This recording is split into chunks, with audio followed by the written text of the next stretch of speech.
आता उघडल दार बघ अवघ्या जगाच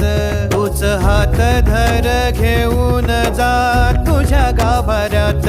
तूच हात धर घेऊन जा तुझ्या गाभाऱ्यात जवा पुन्हा